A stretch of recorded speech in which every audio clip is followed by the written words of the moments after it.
All right. Hello and welcome, everybody. So my name is Martha Alter Hines, and I have great honor and great pleasure to welcome you to this second Soul Wisdom Circle with a group of beautiful, amazing women and yourselves. So the women who are here are Dawn Brunke, Melanie Reinhart, Anne Baring, Kelley Hunter, Maura McBratney, Heather Ensworth, Julia Balaz, and myself. And so you might have seen the first Soul Wisdom Circle that we recorded in December. And if you haven't, definitely highly recommend going back and watching that. But what you might remember is that we, in that video, we were talking about the theme of ourselves as lighthouses and how we're all lighthouses and we are all here, you included, as beings who are in some way holding light, sparking light, and holding the presence of the divine in this time of transition. So in this gathering, the theme that we're going to be focused on is similar, but a slight difference. So we're going to be talking today about the fact that we are making, lots of us feel that we're making this major transition from what some of us astrologers talk about as being moving from the age of Pisces into the age of Aquarius.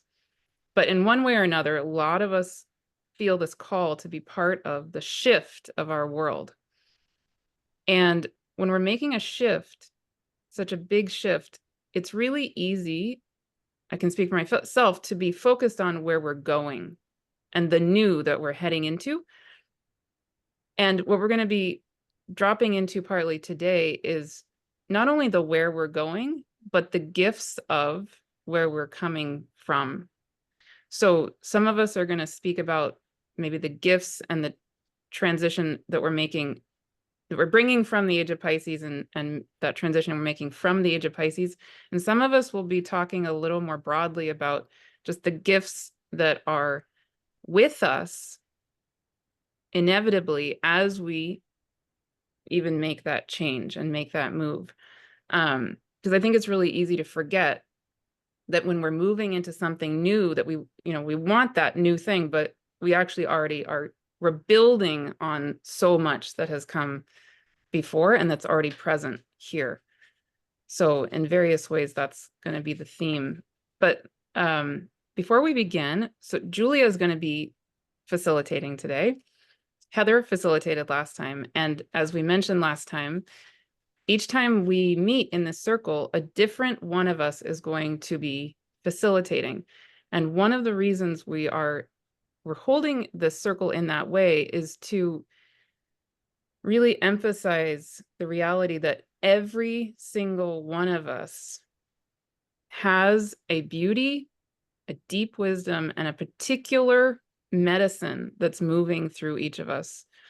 So Heather, as we all know, is wonderful and beautiful and amazing. And she led the circle last time and it was incredible, right? So Julia's way is going to be different from Heather's way. And it's also going to be beautiful and amazing and wonderful. And same goes for every single one of you.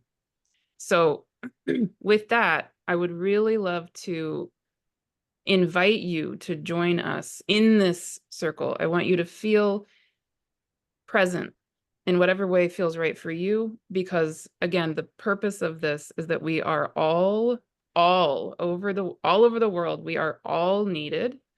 Our voices are all needed. And the love and the medicine of each of us is crucial. So would love to just officially invite you to bring yourself present into the circle with us. And thank you so much for joining us. Julia. Thank you, dear Martha, for creating this beautiful space when we come together and share our love and reflections with each other and the world that we draw in this co-creation. It is an honor for me to be here with you all. I have such deep respect for each one of you here.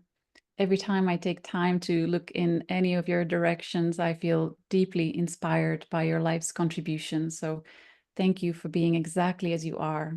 Thank you for your generous heart. And thank you, Martha, for inviting me to guide this beautiful circle into sacred space as we record this, and extending this invitation to all those who feel guided to join in and sit with us. I welcome you all. And as all great shamans and great enlightened masters say, every moment is sacred. We are always in ceremony. So let us welcome this moment as a reminder of that. Heather, during our last circle, you brought in the 4 archangels, Archangel Michael, Raphael, Gabriel, Uriel, as guardians of the 4 directions, the east, north, west, south, along with the 4 royal stars, Antares, Aldebaran, Baumann, and Regulus. You anchored the 4 pillars in the medicine wheel to invoke the sacred space in our community. Thank you for that. And I invite anyone who didn't get a chance to watch our last gathering to find the replay of it on our channels and take time to receive the wisdom and love there. And as Martha was saying, we talked about what it means to be the lighthouse in stormy times. So this theme continues, and today we add another important layer to our circle of wisdom. But before that, I'll open the space for our conversation. Let's invoke the sacred space within and all around us again. So what came strongly for me today is embracing the loving presence of Divine Mother and Divine Father archetypes that are here to support us in holding the sacred space with us. They stand with us as we come together to share our experiences in a safe and nourishing way. So I would like to invite you to close your eyes and open your heart. Let's take a deep breath, feeling deep appreciation for the gift of the breath of life, letting it expand our sacred heart space. Exhaling, relaxing into peaceful awareness of what is as being perfect. Continue with deep, long inhale and exhale cycles while holding our awareness in our higher heart. That mighty, energetical space in our chest that can generate so much love and healing prayer energy. The moment we think about someone we deeply care about, feel the love and light energy from within your sacred heart, and expand this sacred energy field as far and wide as possible.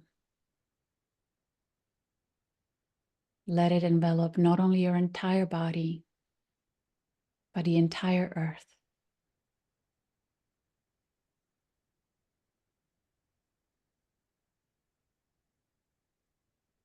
Let us take a moment to deeply care about the Mother Earth, Mother Nature, the Great Mother, admiring her perfect embodiment of the archetype of Divine Feminine, of Divine Mother. In deep appreciation, we recognize her great wisdom, her strength in holding space for all her children, the vast variety of species, infinite perspectives and experiences, giving us the freedom to choose and experience the consequences of our individual and collective choices. Thank you, Great Mother. May we remember ourselves as her children, knowing ourselves as one with the Great Mother. She's us and we are her. May we breathe in the willpower and determination to stand stronger than ever in these times of corrupted behaviors that go against what is natural, organic, and sacred. May we commit more than ever to protecting and standing for what is natural, organic, and pure. May we choose to answer the call, individually and collectively, to have courage at the pinnacle moment of our hero's journey, when we are about to discover the treasure chest inside our temple. May we embrace the challenges that are here to awaken our true nature. We open to our natural ability to create miracles through the power of pure love and sacred prayer. May we accept the responsibility for being an inspiration for others who are yet to remember. May we embody only what is natural, birth only what is of pure love. May we hold peace and allow for joyful creativity in alignment with nature's well-being. Thank you, Great Mother. We stand with you. Now, as we recognize the essence of the Great Mother living within our being and in our world, let us also honor and embrace Divine Father, Divine Masculine, the sacred form and organic divine templates and structure that co-creates the sacred space for Divine Feminine to birth and express her creation.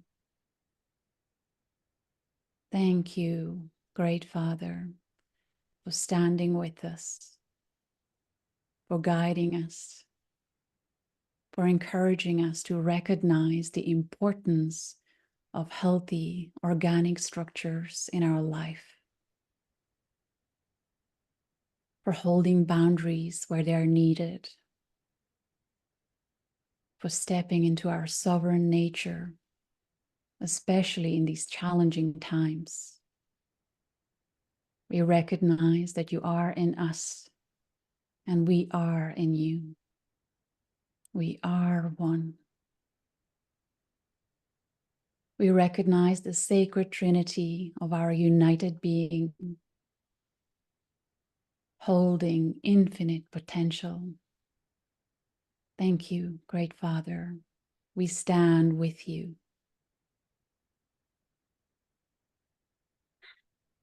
Let us now hold a vision of the sacred seed anchored in our sacred heart. Witness it growing into a sacred tree, with its roots spreading wide and deep into Mother Earth's heart space.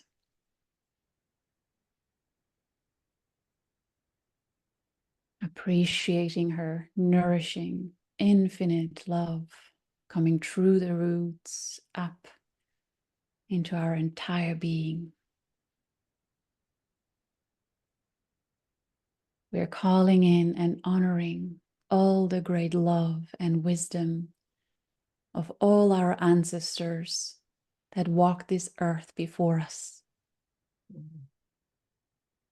We thank them for holding this sacred space with us. Thank you, all our ancestors. We stand with you.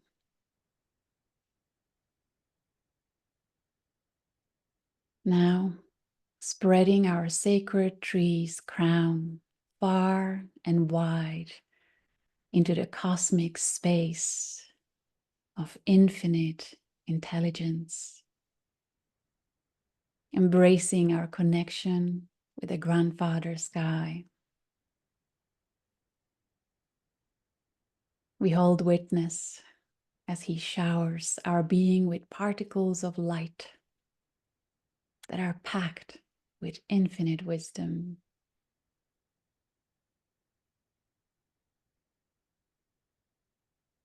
We call in and honor all the love and great wisdom of our ancestors coming from the stars in our Milky Way galaxy and beyond.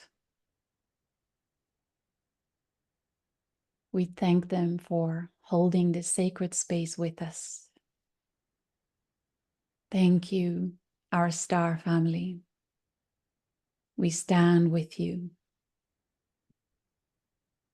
In our unity, we are safe, and we know it. We feel it.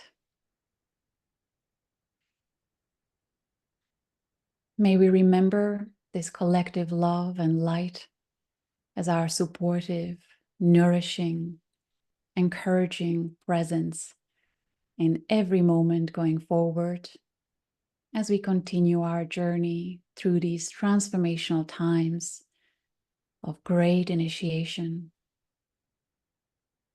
the great awakening,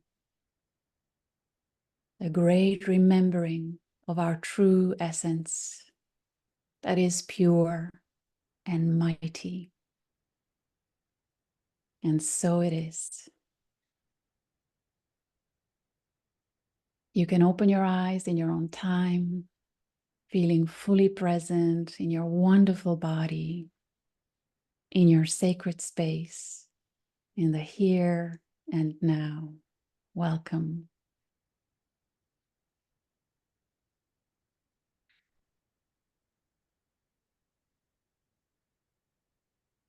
So as we mentioned before, in our last gathering, we all shared about what it means to be a lighthouse in stormy times.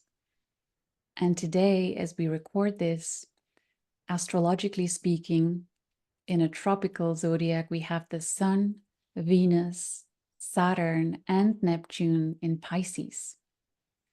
While the Sun, Venus, and Saturn are also aligned with stars in the constellation of Aquarius.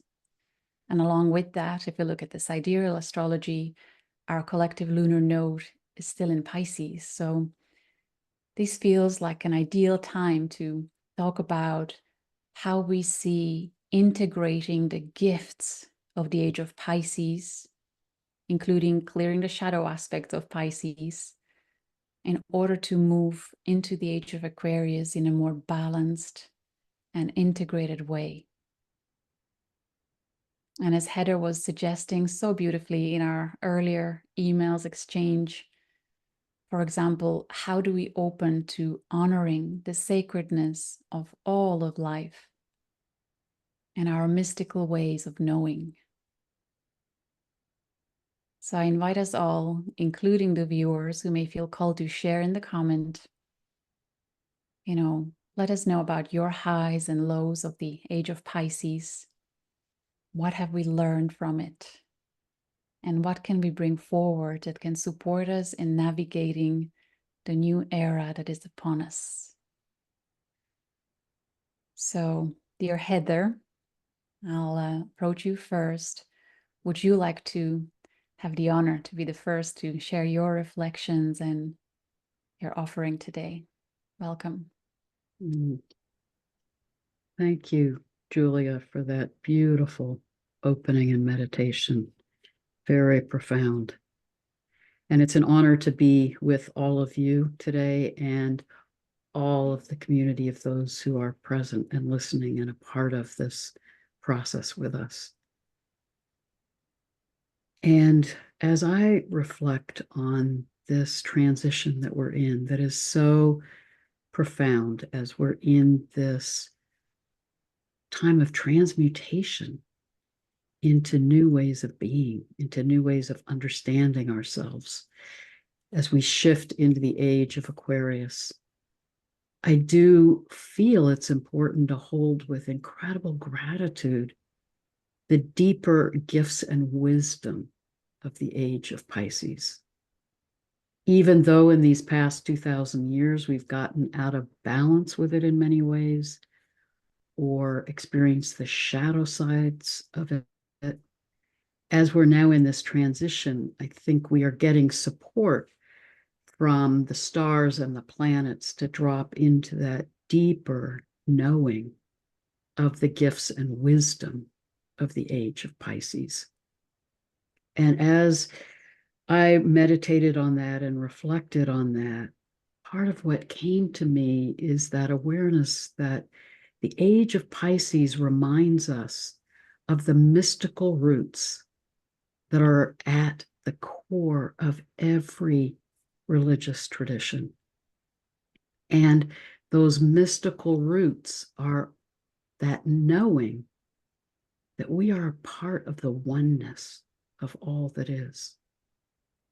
We are each a fractal expression of the sea of cosmic consciousness. But when we absorb and take in that wisdom of Pisces, that we are all one, then we come into that unity consciousness.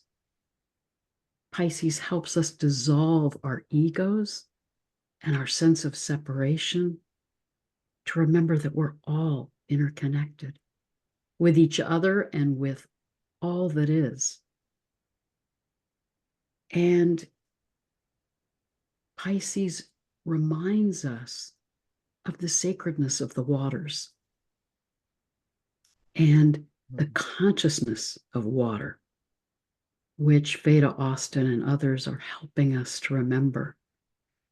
And as we honor the sacredness of the waters, we realize in a literal sense, we are all a part of that sea of cosmic consciousness. At the molecular level, we are 99% water. Our planet is mostly water. There is water in the cosmos.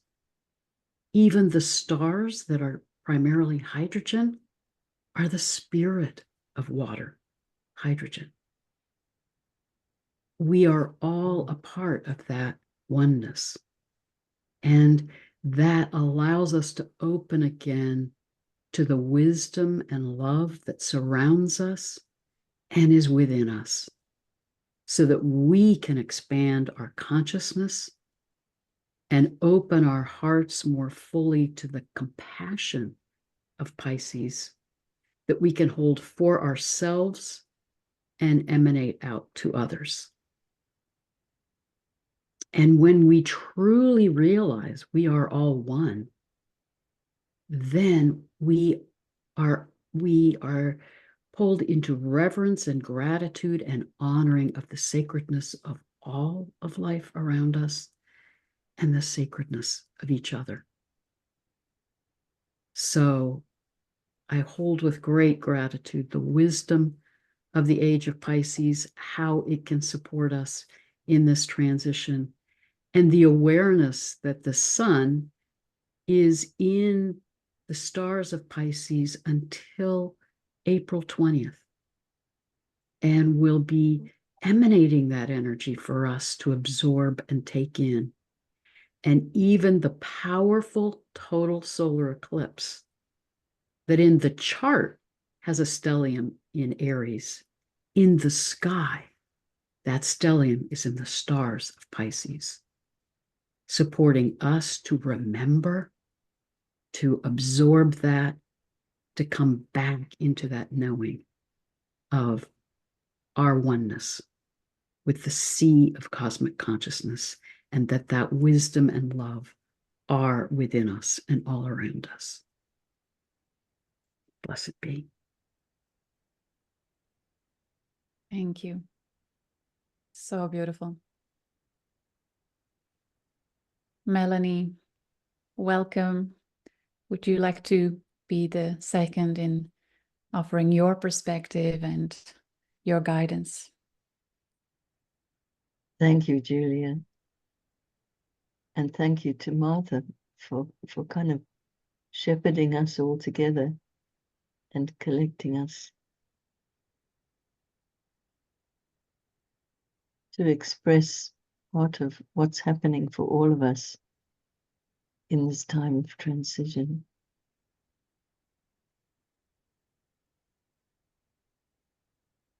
While reviewing the theme of transition, specifically between Pisces and Aquarius, many things came to mind, as I'm sure they probably did for all of you.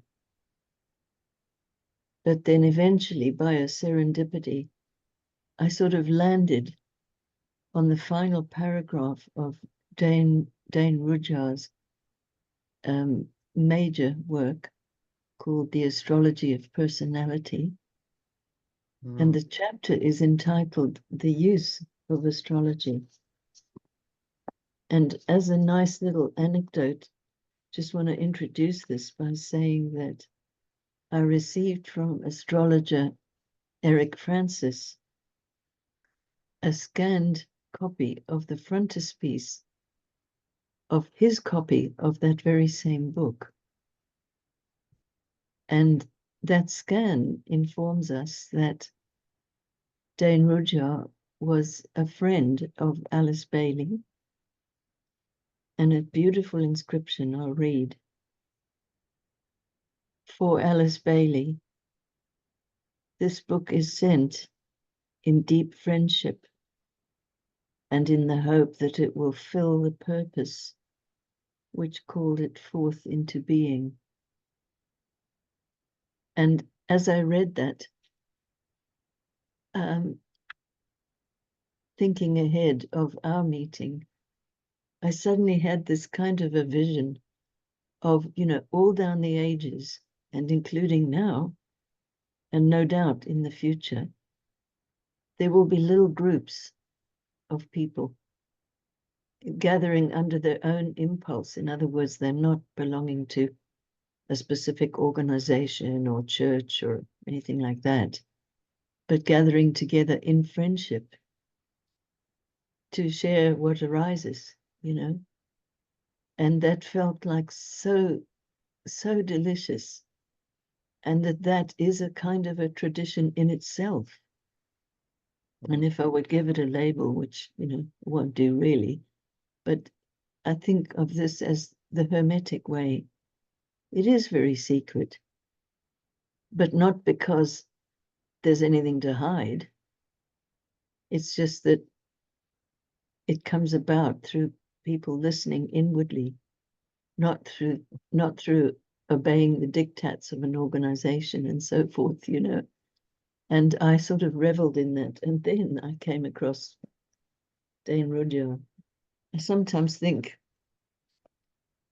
for me anyway, no matter how many times I read my favorite books by Rudhyar, there's always something new, something that I've forgotten, something that I never even noticed the first time round.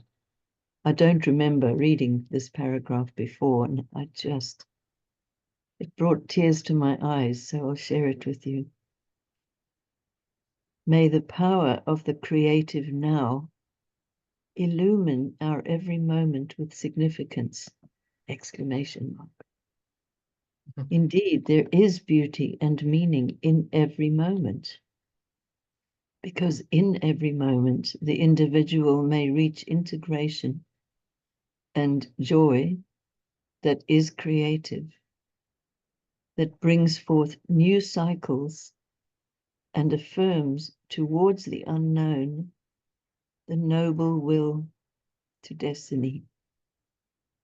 The skies above are no more radiant, the form of constellations no more luminous and revealing than is the realization within our deepest selfhood that we are whole, that in wholeness, which is creative, everything that is and ever will be is fulfilled in the now. Oh, indeed, now all is beautiful. The whole is beautiful.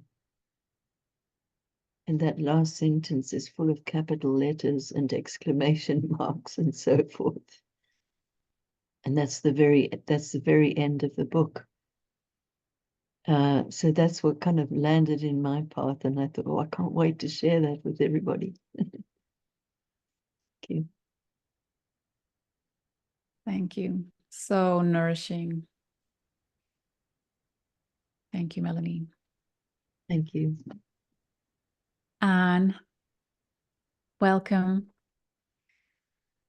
Welcome into the circle, and I'm curious to hear your offering, your reflections on the theme we proposed. Did you mean me, Julia? Yes? Yes. Okay.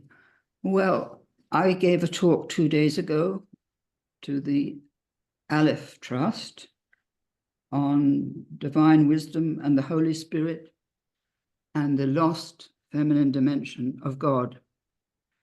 And I said it would be my last talk. Probably won't, but I always say it will be. But really, I was deeply distressed, obviously, like all of us, by what's happening in the world. And I thought, how have we fallen so far that we don't realize anything to do with the need for connecting all the time with the transcendent? That we've completely forgotten that there is such a thing as the transcendent.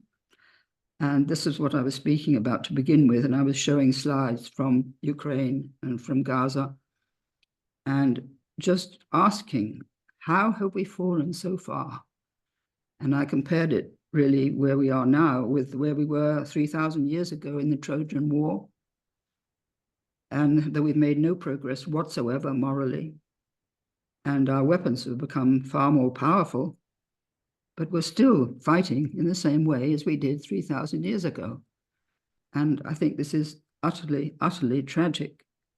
So that I think that there's a great need now to bring together the two dimensions of the above and the below, so that the below is once again at one with the above. And I've been reading a wonderful book on the Gnostics, which I can tell you about later, and how really I think that's what we are, all of us here at this moment. We are Gnostics, remembering what we once knew and bringing it out for our time in whatever way we have been led to as creative elements of the universe. And I think it's vitally important that the message gets out, which is what Julia and Heather have been saying, that we are all one, because this is absolutely not occurring to anybody in our materialist culture. And the young in particular have no sense of what the meaning of their life is. There's nothing to tell them what there is in the way of meaning. So there's a huge gap between what we perhaps know and what the culture is, as it were, fixated in, having no knowledge of what it's missing. So I was really explaining where we lost the feminine in two different places. One was in 623 BCE in Jerusalem, where Yahweh lost his divine partner. And she was literally excised from Judaism, which was an absolute tragedy. And the second excision was in the 4th century at the Council of Nicaea, when the Holy Spirit became holy male and lost the ancient feminine dimension, really, or what she was called. The Holy Spirit was always feminine in the Greek world and in the Jewish world prior to that happening in 623 BC. So I was just giving people the time to reflect on all this and what the impact has been, because in cutting ourselves away from the divine feminine, we lost touch with nature. And that's where the split came in, the dissociation between spirit and nature came in, so that we came in the end to not know what we belong to at all, and how to bring together these two separate aspects of ourselves, the above and the below, and to reunite them in one sacred whole. And I think this is what all our work is about. I'm not an astrologer myself, unfortunately, not having had the time to devote to that. But I feel definitely guided in what I'm doing, and as we all are, I think. But I think we need, or I need, to do more to communicate with the young and to communicate with, on a more conscious way, with everything that is around me, really.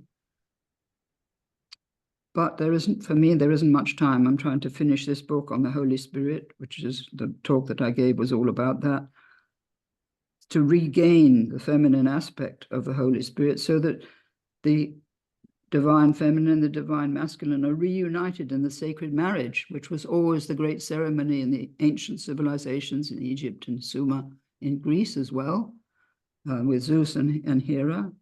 The sacred marriage was the theme of those cultures.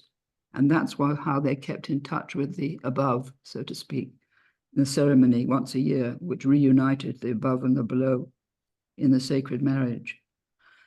So I think that's really all I would like to contribute. I shall go on with my work. I feel surrounded by people in my room, presence of people who are with us, as Martha said.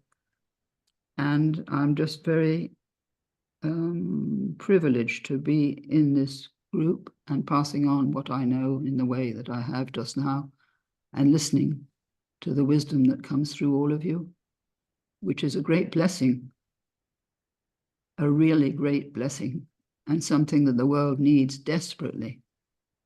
And now, it needs it now. So I'll stop there. Thank you. Thank you. So illuminating, clarifying, awakening perspective. Thank you, Anne. Maura, welcome to the circle, and may you please share your perspective, your guidance. First, I'd like to say, Julia, beautiful, beautiful meditation opening. So thank you for that. And I'm honored to be in the circle of these women. And now you want me to follow these three. That's pretty funny. But, you know, I'll do my best. Each one that's spoken already has touched things that have been swirling in my life for a long time. And they're so said so eloquently with Heather and Melanie and Anne. When I was reflecting about this theme, I'm not an astrologer either, but although I like astrology, but I was taken back to what I did for many, many years, which was study with a man named Brunke, who was a doctor who left medicine to do transformational work. And it was we gathered in circles and we just wanted to see what wanted to happen.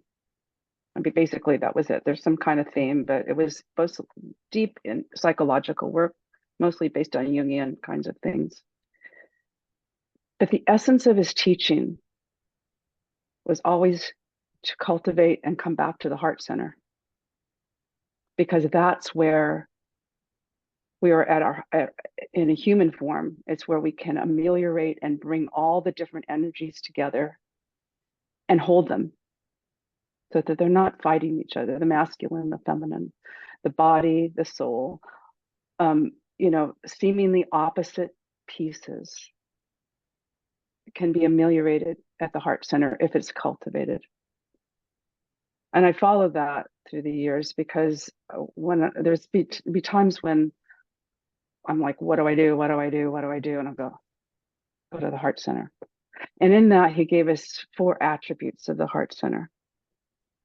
One is unconditional love, healing presence, which is the ability to let go and to regenerate, innate harmony, which is the peace that surpasses all understanding, and the calm in the midst of the storm, and of course, compassion. And I found that as I've continued to follow those and to bring them into my being as being part of how I relate to the world, a lot of things can be held and honored, even if they're not to my personality's liking them. You know, there's broader things going here, and in that way, I think we are connected to everything. I think when we have, it's bringing the above and the below into the center of our being, and it's where I feel my masculine and feminine come together in sacred marriage. So I think it brings peace, and I think as we connect at the heart center, I have friends that we follow that kind of that I don't see them for years, but we're always connected. We always have a connection, and I never feel like, oh, I haven't seen them for a long time. Somehow we're connected, and it's being informed.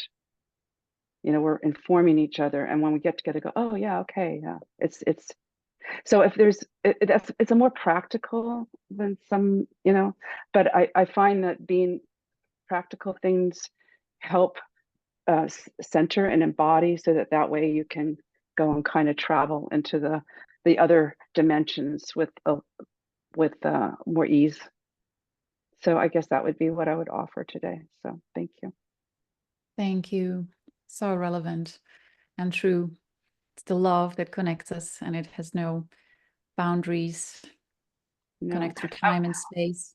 I would yes, I would like to add one more thing. That what I found is also it connects us. It's no time and space. It connects us to the other realms. You know, with spirits, people that have left. I have major communication with my husband who died, but I really believe that it's the love that was developed and cultivated between us that allows that to happen. So the dimensions are all together, not separate. Thank you. It's like the dial-in Yeah. process. Just tune into love. Exactly. Exactly. Thank you. Yeah. Kelley, so nice to have you here. Welcome. Would you like to share your ponderings and your guidance? The weaving of the circle. I love the weaving of the circle. I just returned from visiting my sister who is in a hospice care situation, and I'm just filled with a level of sadness and of the letting go and the grief of our times. In this personal, you know, we all have our own personal situation or reflection of the transformation of the collective. And already the words transition, transmutation, transcendent, I'll add transformation. And I was thinking about all these words that, because I'm working a lot with Pluto, who's going from Capricorn into Aquarius, whereas we're talking today about the Pisces Aquarius combination. And the word transfiguration came to me yesterday, and I wasn't sure what that meant. I'm not well studied in the Bible, but I have come to, you know, through the Divine Mother, who's been very present for me more strongly than ever in the last year or so, a couple of years or so, always. But, you know, there's that personal engagement on a more daily basis, let us say. And lost that thread. Where am I? So So I've been coming to realize that Jesus was here to teach about the Divine Mother. And his teachings are all about the love and compassion and being in our hearts. And that the Transfiguration is a story that I'm not terribly familiar with, where there was an apparition of Jesus on the mountain. 3 of his disciples were present. And during this apparition, Moses and Elijah also appeared in the field, and Jesus was transfigured with light, a radiant light. So I looked up, what does transfiguration mean?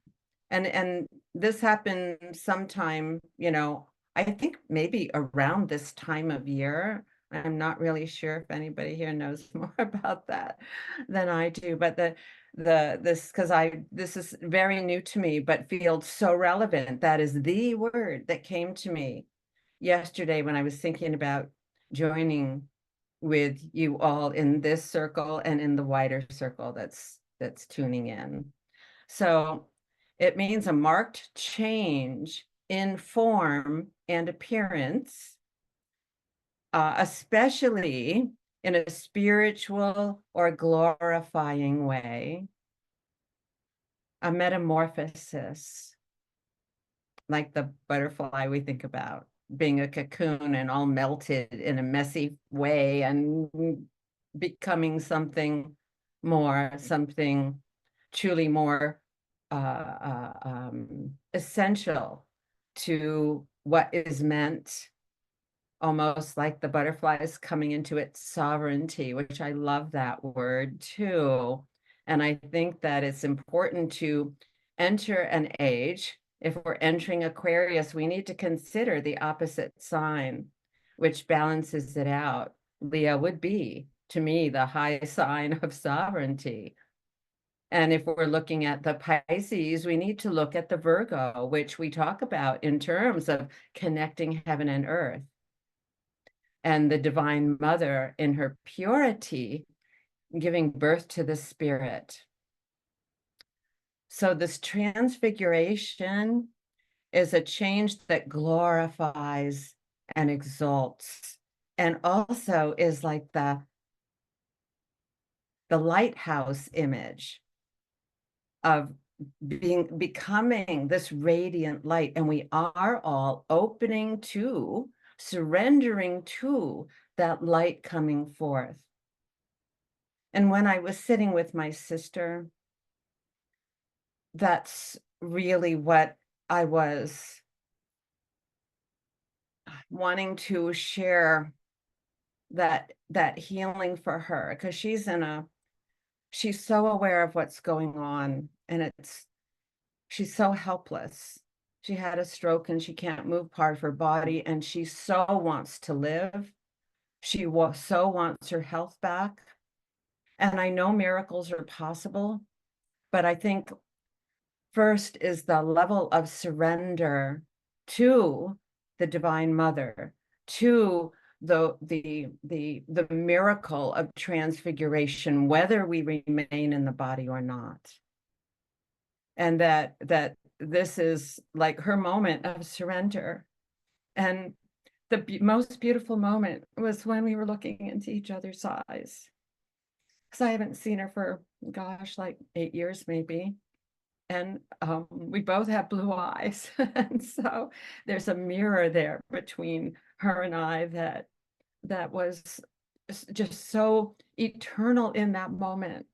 And the love, beyond any personality issues or, belief systems or lifestyles, this love was shared in this like eternal moment. And that's the main memory I take away. And that's also part of, my personal grief of losing someone I've lived almost my whole life with. And we're all experiencing that in some way as people leave our lives, as our paths diverge, as we are opening more into the light. And this is the gift. This is that compassion. This is that capacity to for that unconditionality. And that is in our hearts. It's not in our heads. We're educated in our heads. We need to let that go, let all those ego constructs just dissolve and experience that transfiguration of light that is bringing an amazing change of form and appearance and that glorification. So that's what I want to share. And there's some art around that transfiguration because it's a major moment in the Christian story. And for a while there, I forget what era they were saying that Christ was being held in a mandorla. This is an almond shape and very holy shape. We see the Virgin of Guadalupe in that almond shaped mandorla, which is the sacred space that's formed in the sacred geometry of the Age of Pisces, which is two circles who intersect each other's centers. And when they do that, that's the sacred shape of the mandorla is formed. That's the cover of Chalice Well. That's the mandorla, which is what the sacred space created through the divine feminine and the divine masculine in union, because they can touch each other's centers and create the space together. And in order to do that, we need to be in our center. And this is, to me, part of the calling of the eclipse is that sacred space being created as we are engaging the divine masculine and the divine feminine. So love the way that's been expressed here, and that the Divine Mother is present in everything we see and in us and in all the forms and variety and beauty of nature. And the divine masculine is the infinite spaciousness of the life force, the life power, and we are uniting those in our transfiguration. Oh, I'm melting here, just receiving. Thank you, Kelley. And I really want to recognize the experience of receiving everything that is shared here today, especially for the viewers. May you really feel the healing frequency of these words and the wisdom that is coming through, and embracing the moments when we are just receiving and allowing, rather than, what we are trained into always giving and creating. Thank you, Dawn. I appreciate you. Oh, may I say one more thing? Thank you, Kelley. Yes. What you said about when we're in our hearts, we are sending love to, even if I'm not with my sister now, I can send that love to her and that healing energy. And thank you for that reminder.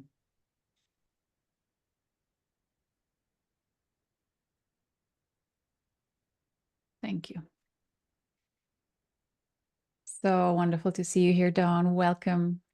Thank you. Thank you. It's, this really is so deep and profound and heartfelt, inspiring, illuminating.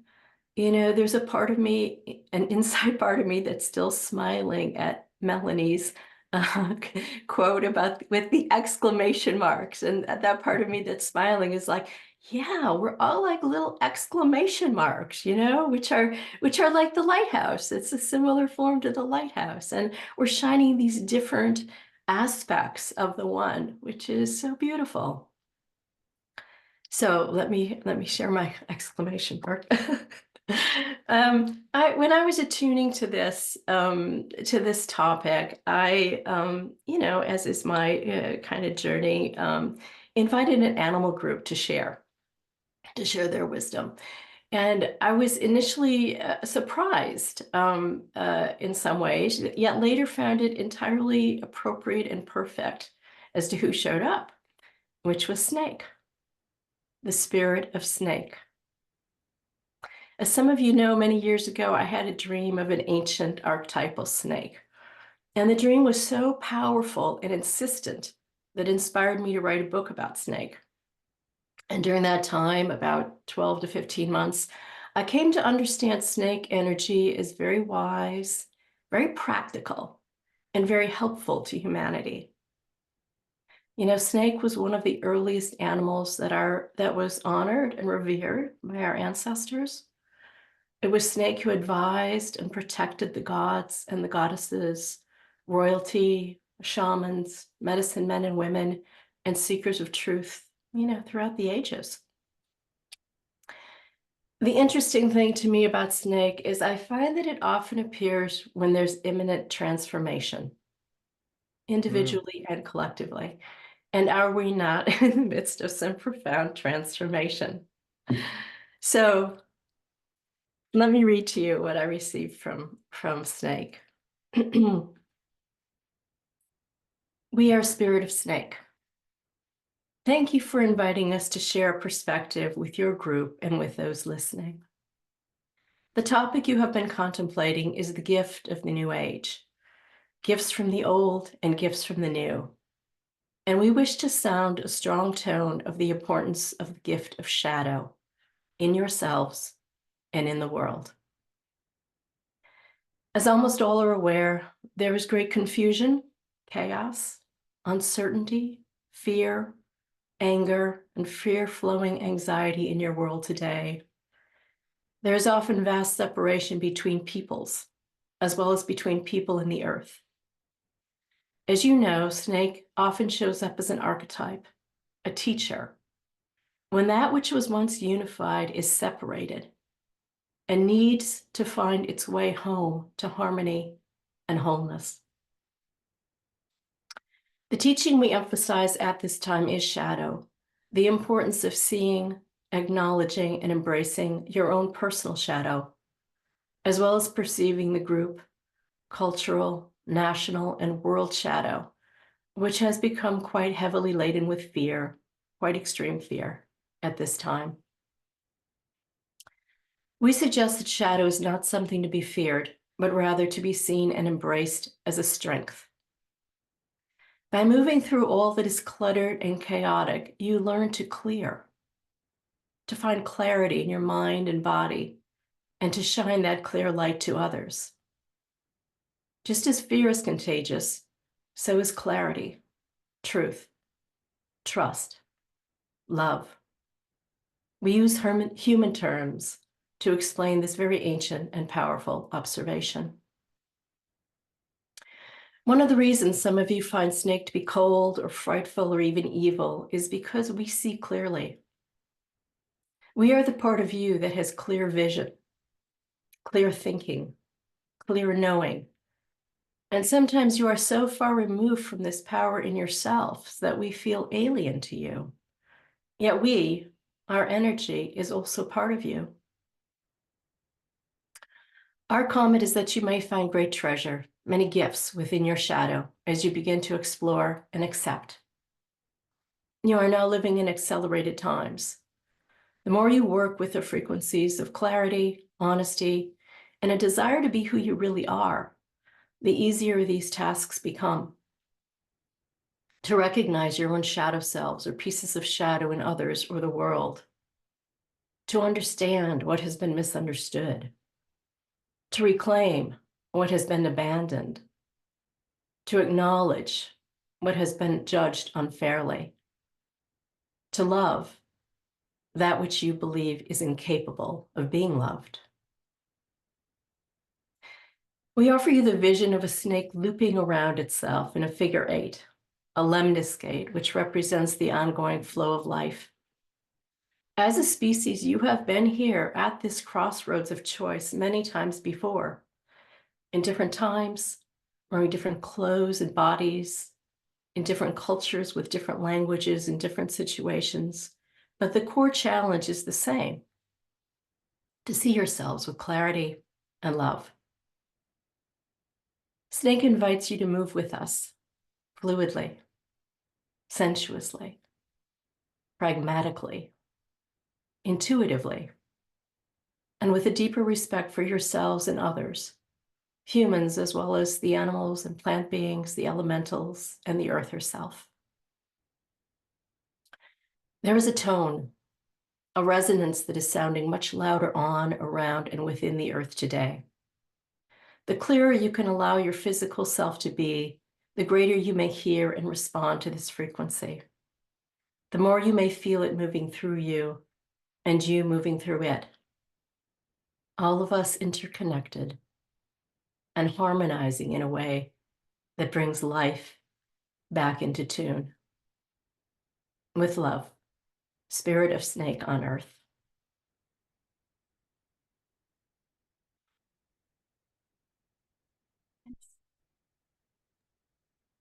Thank you. Thank you, Dawn, and thank you to Great Spirit of the Snake. Wisdom, consciousness. I'm so glad it made its way to the circle to enlighten us and remind us. So before I pass the word to Martha and ask her to close this beautiful circle, I want to share what is present for me around this time. So this week in particular, asteroid Hygeia is precisely conjunct my natal Mercury, which is in Pisces and in the 11th house. So what was very potent for me and what beautifully manifested is joining in sacred circle of 14 women over the last weekend. And I still feel so, full and grateful from the experience. It was my first time where I had 3 days and 3 nights, or 4 days and 3 nights coming together with just women with the intention to share space, share our vulnerabilities, listen compassionately, hold pure awareness, feel that Piscean frequency of how united we are, feel the healing that comes with compassionate awareness, peaceful presence, and also really receiving the importance of the Virgo anchoring the Piscean frequencies in our bodies. And the loudest message for me anyway was taking good care of our body, taking good care of our planet, and really standing stronger than ever before. I feel that's why that came into that prayer at the beginning of this call, deciding to really commit to only allowing what is organic, natural, what is supporting the well-being of our body, whether that's through food or beverages or information or people or circles, really committing to that.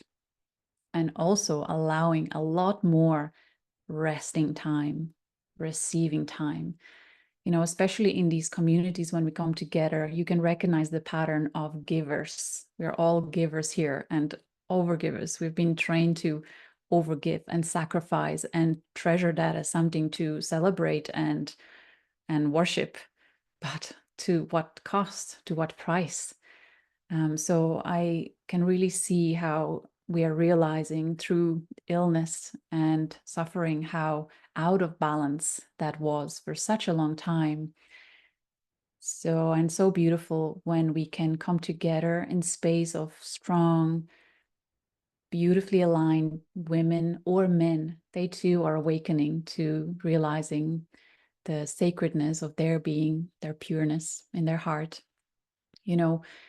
How nourishing it can be when we come together in these beautiful little circles where you can take a break, when you can allow others to support you and you just witness and celebrate and really just let your body rest, because we need a lot of rest, I believe, based on the structures that we have set in our society. We're trying to uphold them, but they're insane. They really are making us unwell. So can we come up with ways that will truly inspire more and more people to find a better way that honors the well-being of the beautiful gift of the human body as a vessel for the Great Spirit to come true.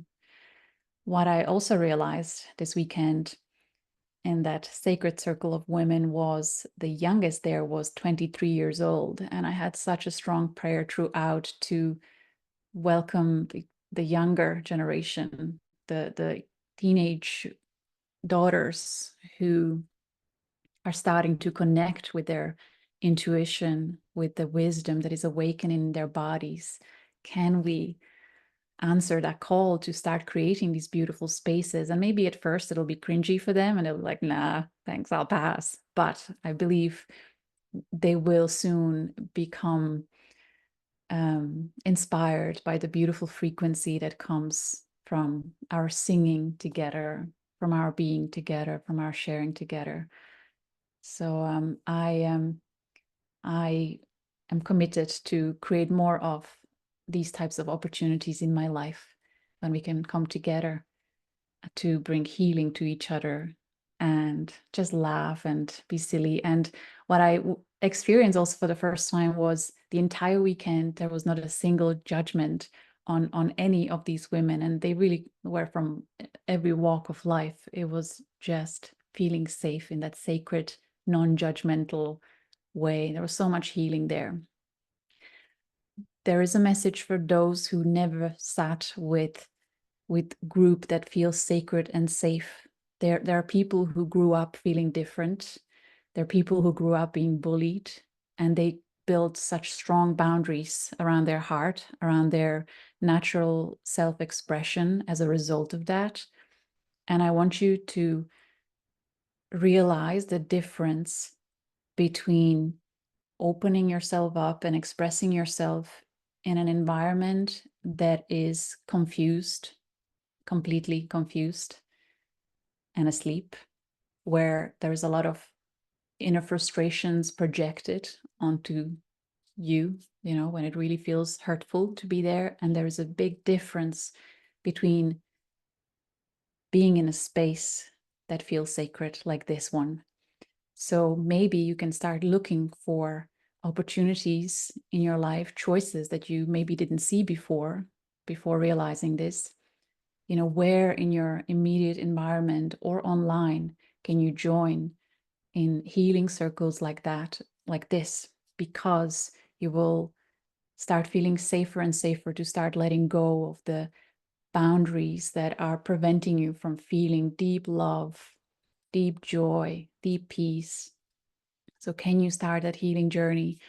And for many people who can't maybe afford, if there are like weekends where you have to contribute financially, there are also groups that are either by donation or many of them for free. If you go to Meetup website, Meetup, there's loads of groups where people simply feel inspired to come together and look for that frequency of coming for the purpose of connecting with what's natural, whether it's forest bathing group, whether it's singing together, whatever it may be. There's so many really curious and interesting groups of people coming together all around the world. So can you find your tribe in that kind of space? And may you be healed, and may you come out beautifully, blossoming into your divine nature, as the world is ready to embrace you and love you exactly as you are.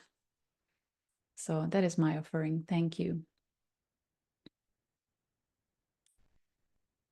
Now, Martha, thank you again for bringing this together and making this all happen. Thank you.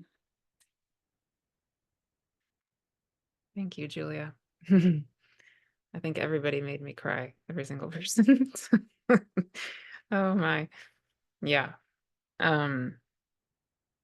So I just, before I say what is coming through for me, I just wanted to mention Dawn. Last weekend I was up visiting some of my clients locally, and I was walking on their property, and guess what I came across? Yep. There was a baby rattlesnake. And there are gopher snakes here. typical to see that, but a baby rattlesnake, never in my life. I've never in my life come across a baby rattlesnake. And so I thought of you, and I stood with the snake, and I just was present with it for, a minute. And yeah, so I'm still sitting with that, but I really, that clearly happened. Like, this clearly that was part of this and part of whatever this is in general. So yeah, so I wanted to presence that. So then in terms of what I'm feeling called to share today, it came through so clearly and so persistently starting about a month ago that what I was being asked to share is what the spirit world has been channeling through me about the remembrance, the importance of remembering our original ancestry. So I'll say a little bit about that in a second. But this morning, what got me crying before we even got on this call was that I realized, okay, I'm being asked to talk about remembering our original ancestry. Today is my grandfather's birthday. Wow. All right, then. And both of my grandfathers have been really, really, really present with me on a personal level. I mean, they're both no longer in their physical bodies, but over the last year and a half, about a year and a half, a little more than a year ago, my own father died. And since then, I've been on this really, really, really deeply profound personal ancestral healing journey. And both of my grandfathers have been a huge part of that healing for me. And one of the most, I wasn't actually going to talk about my grandfather, but I realized it's his birthday. So I'm going to just say a little touch on him, and then I'm going to talk about what it is I'm being asked to talk about. So one of the most healing moments for me was last summer, after I had held the Rebecoming the One symposium. And most of that symposium was absolutely beautiful, amazing, etc. But a part of it was very, very difficult for me. And after I finished, I went up to visit my two aunts, and I was staying in my aunt's house. And that house, I have to say this without crying, but that house had originally been my grandparents' house. So I was staying in a bedroom, and I came across this manuscript that my grandfather, whose birthday it is today, had written when I was 10 years old. And it's about 80 pages long, and it's titled Letters to My Grandchildren. Yeah. So I spent most of the days I was there visiting my aunts and my cousins in bed in my grandparents' bedroom, reading these letters from my grandfather that he had written, 36 years ago or whatever it is. And it was the most healing, powerful, it was precisely what I needed in that moment. And it just was there for me. So today I'm being asked to talk about remembering our original ancestry, and it's his birthday. Wow. So yes. So in terms of the original ancestry, what I feel called to say about that is, a few months ago, I actually channeled a guided meditation for anybody who wants to actually experience that remembering of your original ancestry. I channeled this, and I've been asked to put it on my website for free. So it's available for free, and the link is here for anybody who wants that full experience of it. But I'll just speak a little bit about it. So what came through for me in that is that we have this concept of ancestry, like my grandfather, like our grandparents, like all of the beings that we know of and don't know of in our lineage. And a lot of us are being called to do ancestral healing of various kinds, which is beautiful. I mean, absolutely wonderful. And what we know is that when we go into our literal actual ancestry, there's a mixture of beauty, unconditional love, and all of that, like I felt with my grandfather, but also very, very difficult traumatic things, right? I would say it's probably true for all of us. There's probably some version of a mixture of that. But what the spirit world is emphasizing is that one component of what we all have in any moment, and that we're taking with us at any moment as we're transitioning into this new age, as we're transitioning, making any kind of transition, we always have with us what they are calling our original ancestry. So what that is, the way I can describe that, but it's way better explained in the channeled experience.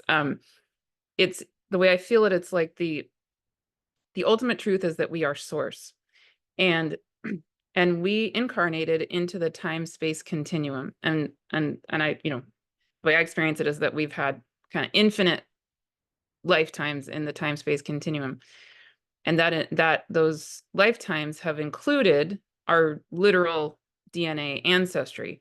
But in the beginning of time and in the beginning of space, so on the sort of like the membrane of the totality of the time-space continuum, there's this energetic that I feel is maybe Saturn and Pisces kind of energy, if that makes sense, where we are source, but we're choosing to take form.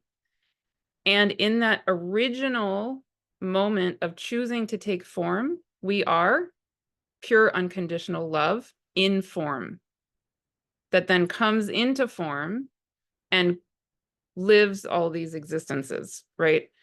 And so this original ancestry to me is like, it's the vibration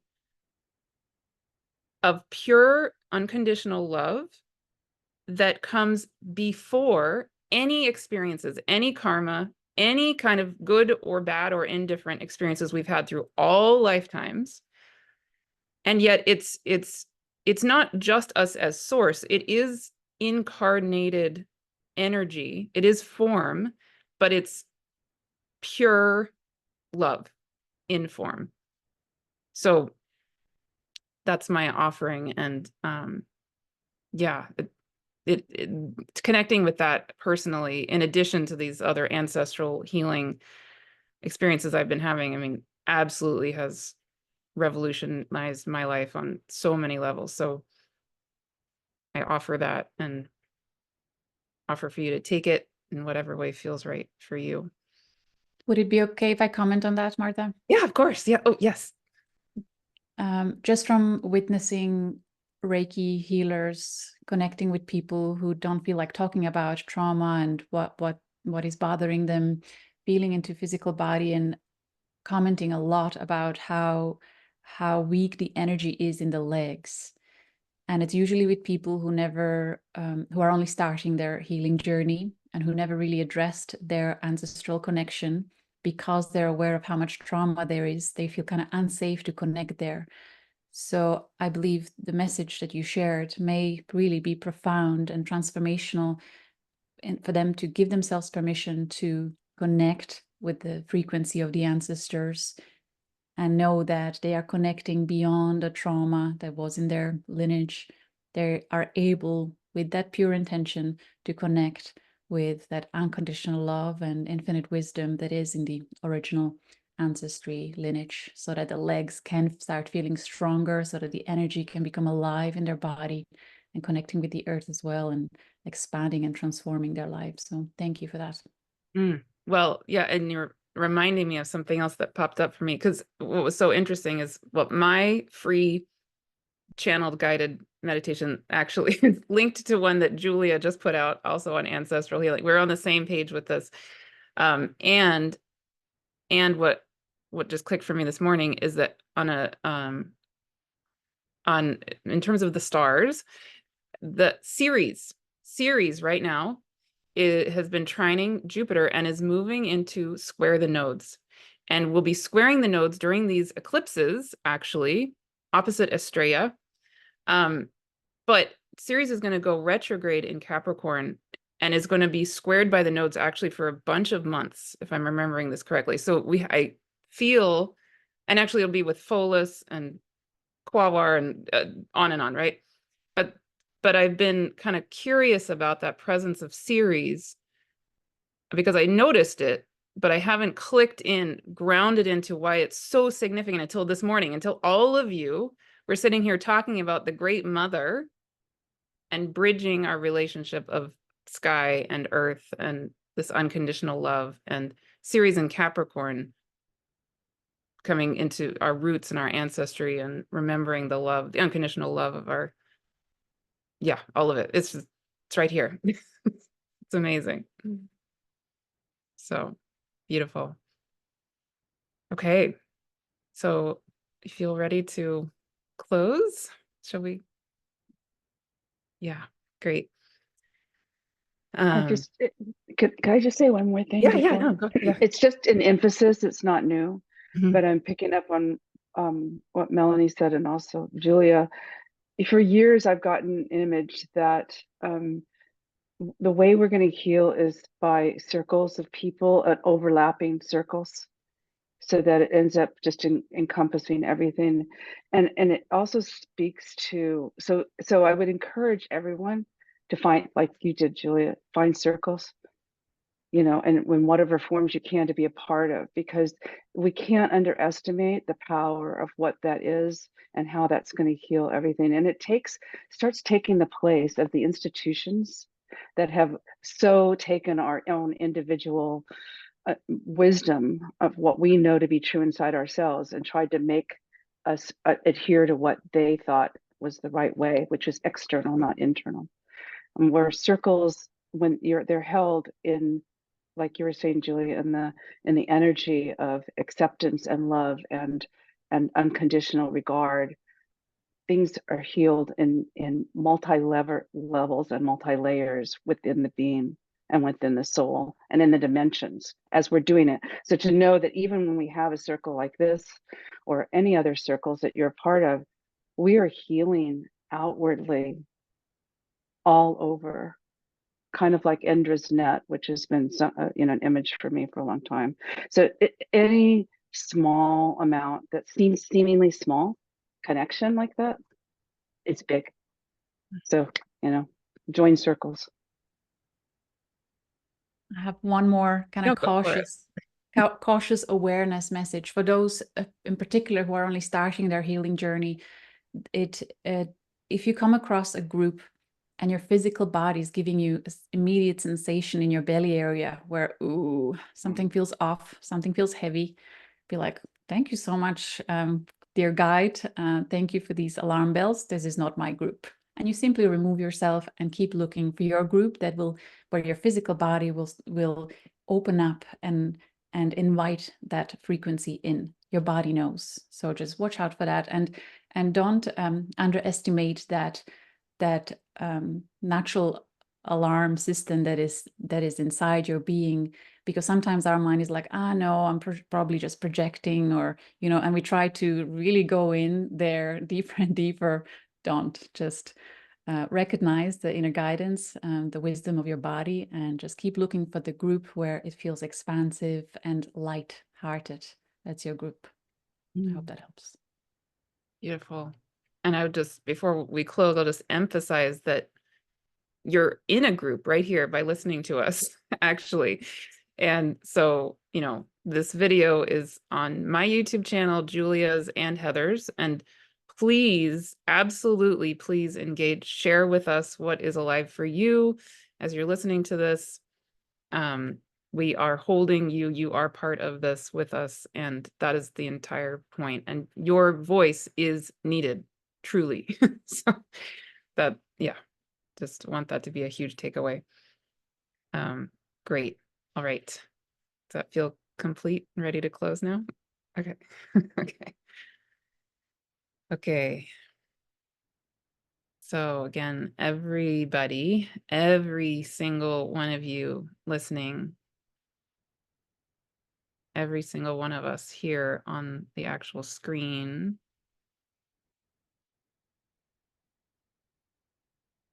I would invite us to all feel us in this beautiful divine web that we literally are part of together.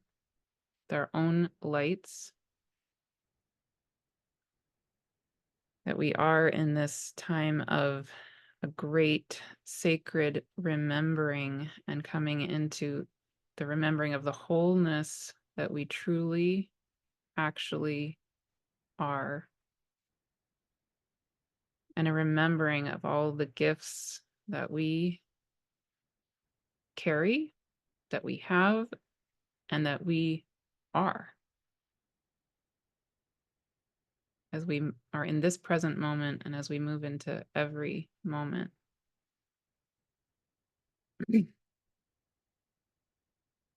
And I would invite us each and all to now release anything and everything that is not in our absolute highest radical good in this given moment, even if it was something that felt wonderful. But if it feels not in absolute radical highest good of yourself or of the all that is, just let it go back into source itself. It's always there as source. Doesn't actually go anywhere. You can release it out of your own being. And then we can allow to anchor in anything and everything that is in our absolute radical highest good and in the highest good of the all that is. And I invite you and each of us to feel completely surrounded and held in this moment, that we are held in this divine web, this divine grid of light. We are surrounded by the presence of each other, the circle, infinity. We are surrounded by spirit allies, earth allies, our benevolent ancestors, our original ancestry. And we're surrounded by the unconditional, absolute, complete, inevitable, true love of existence, love of the divine, and the pure love that is each and every one of us. Thank you so much, everybody who's here on this call, every single one of you who's listening. You truly are needed, truly are a blessing. And so it is. Blessed be. Amen.